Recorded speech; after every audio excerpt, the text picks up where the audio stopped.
VSCC 24 news, सच के आगे कोई नहीं। नमस्कार, मैं हूं साक्षी। आप देख रहे हैं VSCC 24 न्यूज।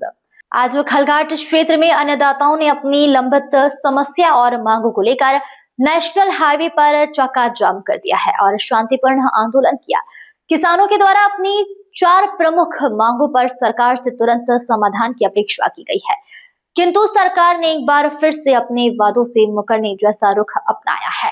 कार्यक्रम में उपस्थित आदिवासी कांग्रेस के प्रदेश महासचिव श्री सुनील चौहान ने सरकार पर तीखा प्रहार करते हुए कहा कि डबल इंजन की सरकार जनता को गुमराह करने, खोखले वादे करने में ही व्यस्त है।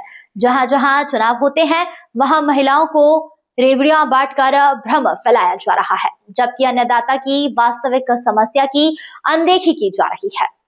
उन्होंने यह भी कहा है कि आज भी किसानों को समय पर खाद, पर्याप्त बिजली, स्वच्छ पानी और आवश्यक दवाइयां उपलब्ध नहीं हो पा रही है।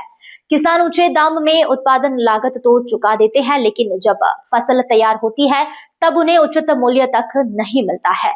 श्री सुनील चौहान ने केंद्र सरकार से जुड़े पुराने वादों को याद दिलाते हुए यह कहा है कि प्रधानमंत्री ने 2014 में किसानों का कर्ज माफ करने का वादा किया था, जो आज तक पूरा नहीं हो पाया है।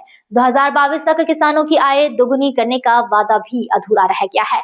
ऐसे में यह स्पष्ट है कि सरकार जनता को गुमराह करने का काम कर रही है। अन्नदाताओं ने चेतावनी देते हुए यह कहा है कि अब किसान चुप नहीं बैठेगा। आने वाले समय में हम सड़क से सदन तक अपनी ताकत दिखाएंगे।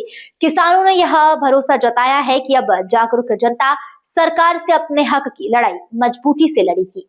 बताना चाह रहा हूँ, सरकार देश में देश के प्रधानमंत्री नरेंद्र मोदी जी द्वारा कहा था कि सबसे पहले कानून किसानों का कर्ज माफी लेके आओ, वो नहीं हुआ। दूसरा उन्होंने कहा कि मैं 2022 में किसानों की आय दोगुनी कर दूंगा, वो भी नहीं हुआ आज तक।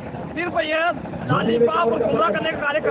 आज किसान दर भटक रहा है किसानों के लिए, दर भटक रहा बिजली विभाग हो, किसानों आज समस्या से जूझ रहा, न किसानों को उनके फसल का दाम मिल रहा। तो हमने सभी अन्नदाताओं मिलकर आज खलघाट पे नेशनल हाईवे पर हमने रोड जाम किया और शासन और प्रशासन को अवगत करवा दिया है कि इस देश का असली रीढ़ की हड्डी अन्नदाता है, क्योंकि आप बार बार अन्नदाता गुमराह नहीं कर सकते। अन्नदाता की बात पर सुनना पड़ेगी, क्योंकि घर का चूल्हा जो जलाता है अन्नदाता, इसके बाद आप शुरुआत नहीं कर सकते। उनकी मांगों की जायज है, उनकी आप अधिकार की बात आपको सुनना पड़ेगी।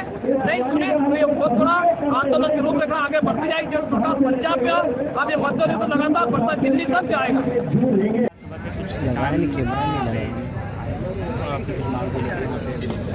कुछ ट्रैक्टर लगा दें, जिसके कारण फोर लेन का एक साइड अवरुद्ध हुआ है। फोर लेन की दूसरी साइड से हालांकि सुचारू यातायात अभी चल रहा है, लेकिन पुलिस ने व्यवस्था को देखते हुए पूर्व में ही हमने डाइवर्जन प्लान किया हुआ है। और यदि किसी प्रकार का यातायात का दबाव बनता है, ऐसी स्थिति में हम यातायात को दोनों सिरों से डाइवर्ट करेंगे और जनता को सुरक्षा से क्या सुरक्षा के इंतजाम आते हैं, कितना इंतजाम प्रॉपर यहाँ पे हमने फोर्स डिप्लॉय करके रखा है। सिचुएशन अभी शांतिपूर्ण तरीके से फिलहाल अभी इतनी मांगे रखी जा रही है, उनसे लगातार हम लोग चर्चा कर रहे हैं। चर्चाओं का दौर चल रहा है और इसमें शीघ्र ही निष्कर्ष। क्या लगता है कब तक चलेगा इनका धरना प्रदर्शन? कल आपकी बात भी हुई है इनसे लगातार हमारी चर्चा चल रही है। पिछले कुछ सप्ताह से हमारी बातचीत चल रही है।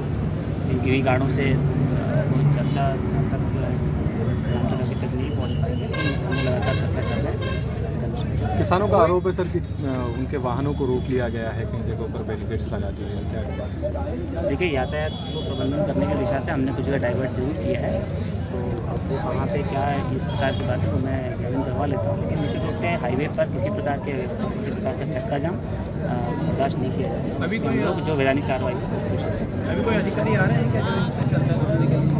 सभी अधिकारी उपस्थित हैं और भी अधिकारी की आवश्यकता